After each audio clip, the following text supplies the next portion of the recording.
ルフィは海賊王になる男だ。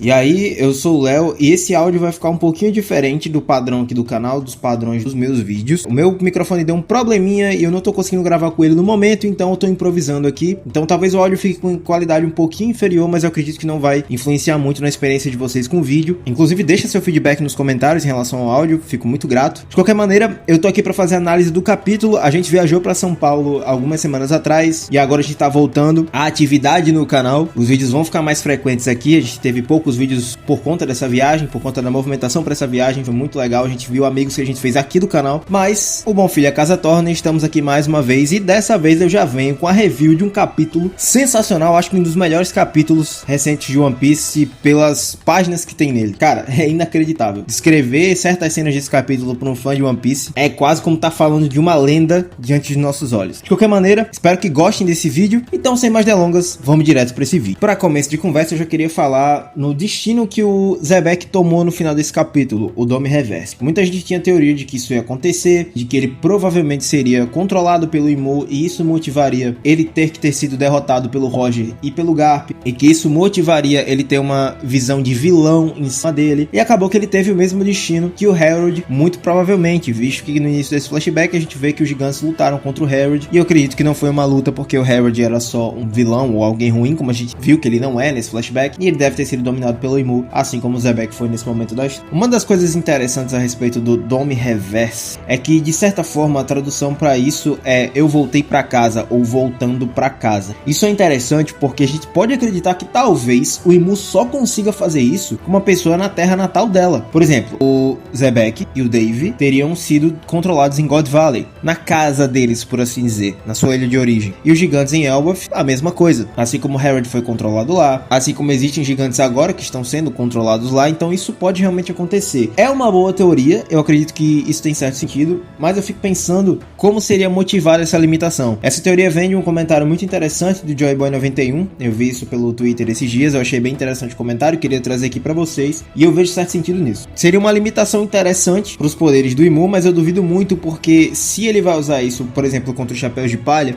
o Luffy teria que fazer uma viagem muito grande de volta pra casa pra isso, por exemplo, funcionar no Luffy. Então acho que não seria uma limitação muito interessante pensando em termos narrativos de batalha no futuro contra esse vilão, né? Ou a gente poderia até ter um plot twist em relação a isso, que alguém do bando poderia ser controlado e descobrir que na verdade é de uma ilha muito importante ou de um lugar muito importante, e que não sabia, que achava que era do East Blue e por aí vai. Bom, enfim, não vou viajar muito nessa teoria. O Xebec foi controlado à força para matar sua família e o Roger e o Garp lutaram contra ele, e assim o Roger e o Garp acabaram que, por uma coincidência do destino, pelos poderes do Imu, sendo os heróis de fato, porque lutaram contra um Xebec que estava dominado pelo Imu, e aí salvaram os escravos, e salvaram as pessoas, salvaram a própria família do Xebec. Provavelmente, a gente não sabe o que vai acontecer, mas de qualquer maneira é o que tá aparentando. É uma saída fácil, como eu falei nos capítulos passados, eu acho que o Roger tava meio suspeito, não que ele era vilão, mas que ele tava tendo atitudes muito distantes do nosso protagonista, por exemplo. Eu sei que não são os mesmos personagens, nem tem que agir igual, afinal o Roger era muito piratão e, bom, é um mangá de piratas, né? Piratas que a gente conhece têm suas diferenças, parecem muito mais heróis do que qualquer outra coisa, mas um personagem que foi tão comparado ao Luffy, eu acreditava que ele seria muito parecido com o próprio Luffy, mesmo na fase adulta, e não, o Roger era mais pirata do que qualquer outra coisa. No mais, ele só compartilhava ali o sonho por um propósito herdado junto com o Luffy, e eles eram bem diferentes nesse sentido. E aqui meio que a história fez com que o Roger possivelmente lutasse com o Xebec para impedir que o Xebec fizesse algo pior, controlado pelo Imu. E aqui, cara, veio um ponto do capítulo que eu quero fazer um vídeo só sobre isso, então não vou comentar muito por aqui, mas o Imu cita o mundo de Mu, uma referência ao continente perdido de Mu, que é uma história já conhecida, que muita gente já trouxe aqui falando sobre One Piece, mas muito interessante porque essa é uma das menções mais importantes desse capítulo, porque torna, mais uma vez, coisas que a gente teoriza como praticamente verdade dentro da história. É muito legal quando isso acontece, mostra que a gente tá no caminho certo em relação ao que a gente tá imaginando, não só a gente, como todo o fandom. E é interessante saber o que o Imu quer como objetivo, porque até o momento ele só quer controlar o mundo e parece que as coisas começam a tomar mais forma do que ele quer fazer de fato. A conversa aqui fica bem literal entre o Xebec e o Imu. Novamente eu torno a dizer, o Xebec é o melhor melhor personagem dessa história. Olha os feitos da vida desse cara. Esse cara peitou o Imu de frente pela segunda vez, dessa vez lutando de verdade contra o cara. Pra mim é o melhor personagem da história, o melhor pirata até agora. Surreal o que esse cara é e o que esse cara representa. Acho que só quem vai ter um feito muito parecido com ele depois, obviamente, vai ser o Luffy. Mas, cara, sensacional isso aí. De qualquer maneira, esse diálogo entre os dois, que eu falo que é mais literal, mais direto, é muito importante, porque o Imu fala assim: você então é o Davy Jones. Ou ele fala algo como: Davy Jones, você está aqui. Algo relacionado ao Joy Boy, precisa do Joy Boy. Eu ainda quero ver uma tradução mais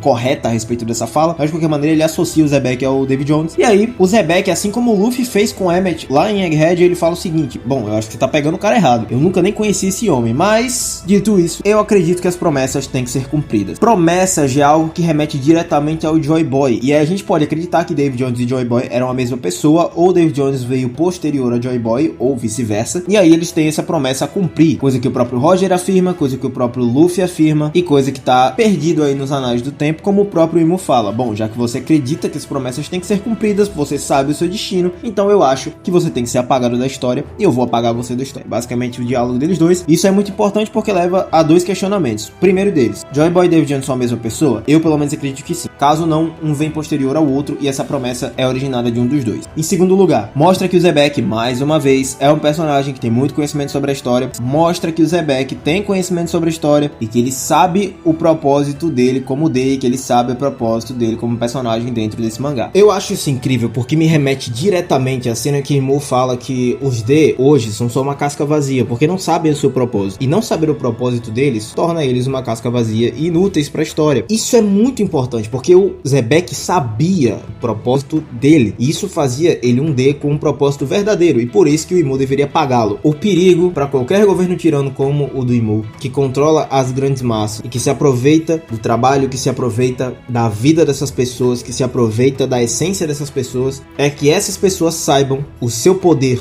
unidas e o seu verdadeiro propósito, e aquilo que pode uni-las de verdade para tornar o mundo mais igual e um mundo mais livre para todas elas. Eu acredito que essa era a promessa que existia, não com essas palavras, né? Eu coloquei em termos mais fáceis pra gente compreender, mas eu acredito sim que a promessa estava voltada para a liberdade do mundo e o Imu se colocava como um tirano em relação a isso. Então, um personagem que conhece a sua essência, que conhece o seu propósito, é um personagem muito poderoso, e é por isso que o Imu decide apagá-lo. Ora, o Imu não pode simplesmente sair matando todo mundo, e a forma mais fácil de obter esse controle é destruindo qualquer ideia e qualquer história que possa fortalecer essas pessoas, que possa dar a elas identificação para lutar contra ele. Bom, de qualquer forma, é dito lá na Ilha dos Tritões que o Joy Boy quebrou sua promessa, ou seja, o Joy Boy fez uma promessa. Isso remeteria à ideia de que Davy Jones e Joy Boy são a mesma pessoa. De certa forma, a gente pode acreditar que Zebek tentaria ter cumprido essa promessa. Ele não teve muito tempo de vida para fazer isso, infelizmente, mas eu acredito que seria um grande candidato a isso. Roger também não conseguiu. Vendo esse passar de gerações, pode ser que essa promessa ela se renove a cada pessoa, então não necessariamente os dois seriam a mesma pessoa, mas eu acredito que sim, os dois são. Vou falar isso em um vídeo posteriormente. É muito interessante como o Garp pode muito provavelmente ter salvo Barba Negra e também depois o filho do Roger, criando o Ace junto com o Luffy e permitindo com que o Barba Negra saísse com vida daquela ilha. Já pensou que loucura, cara? O Garp simplesmente, que é o herói da marinha, deu vida e a oportunidade de viver aos dois dos maiores piratas e mais perigosos dessa geração. Que loucura, né? E aí, até falando do Garp, cara, que da hora, né? O Garp atacou o Saturne e foi de frente pro Imu. Isso é muito doido, cara. Ele é um personagem que realmente faz sua própria justiça, é diferente do Kizaru, que optou por não ir contra o Saturno lá em Egghead, então é bem interessante como o Garp agiu. Isso me deixa mais empolgado com o personagem dele, apesar de alguns momentos da história ele ter sido um pouquinho omisso, mas de qualquer forma, acho interessante como o Garp agiu aqui nesse capítulo, até porque isso coloca uma relação sanguínea interessante entre avô, pai e filho, já que o Garp desafiou os dragões celestiais e atacou o Imu. O Dragon nem se fala, né? O Dragon é o líder dos revolucionários nesse mundo, declarou guerra contra o governo mundial, e o Luffy dispensa comentários também, né? Muito interessante essa relação entre os três. Acho que o sangue deles não permite que eles sejam de qualquer maneira que seja aliados a esse governo. O Garp mais ou menos, né? Mas depois eu falo nisso. Garp então decide se aliar aos piratas em vez de servir ao Imu. E aí o Zebek fala a frase que, meu Deus do céu, todo mundo fala desde que o Garp apareceu nesse mangá. O Garp odeia os altos escalões. Ele seria muito melhor se fosse só um pirata logo, né? Uma coisa interessante que eu falo sobre o painel no final do capítulo, que é simplesmente uma cena incrível. Espero que alguém faça logo uma fanart muito bonita sobre isso, porque eu quero botar no papel de parede. É todos esses personagens juntos indo pra cima do Imu. Muito irado essa cena. Me remeteu diretamente ao mural, onde vários personagens enfrentam aquele demônio, o demônio com sol na mão. O que é muito incrível, porque já mostra que o Oda tá querendo colocar na prática certas cenas para que fique mais visual pra gente, para que a gente esteja mais habituado a essa batalha. Eu acredito que é uma batalha que também vai acontecer no futuro do mangá, como a gente já viu no mural, por exemplo. É sensacional como as coisas têm acontecido nesse flashback. Eu acho que o One Piece precisava desse flashback para respirar. Eu acho que o mangá entrou um pouquinho em baixa, ainda está um pouquinho em baixa, mas entrou um pouquinho em baixa em relação aos acontecimentos de Egghead, que foi um arco que foi um pouco maçante, foi um pouquinho mais demorado do que deveria. A galera tava ficando um pouquinho desanimada já, pelo menos eu sinto isso em relação ao fandom. Eu mesmo, quando tava lendo Egghead, até certo ponto eu falei, tá, a história não vai andar não, vai ficar nisso mesmo, mas esse flashback veio pra dar aquela revivida, pra trazer de volta elementos da história que precisavam voltar, principalmente na reta final que a gente tá. Então o flashback tem sido muito bom nesse sentido. E cara, é o flashback que a gente mais queria ver, que é o acontecimento de God Valley, então tá sendo sensacional. O Oda meio que deixou um pouquinho de lado o fato de que era um flashback do Loki. Começa com o Loki, mas foi pra um caminho totalmente diferente. E de qualquer forma, eu não tô aqui pra reclamar. Eu achei sensacional e estou achando incrível.